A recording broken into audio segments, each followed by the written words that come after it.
আসসালামু আলাইকুম। প্রিয় দেশবাসী, আপনাদের কাছে মোর একটা প্রশ্ন।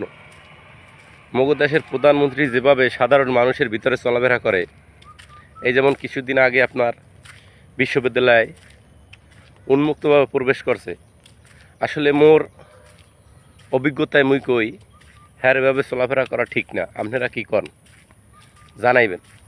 যেমন তার বাবা সাধারণ জীবনযাপন করার বিদায় আজকে শত্রুরা তার বাবাকে এই দুনিয়া থেকে চিরবিদায় করে দিয়েছে। তো আমাদের প্রধানমন্ত্রী আমরা চাই তার সেফটি নিয়ে চলাফেরা করুক।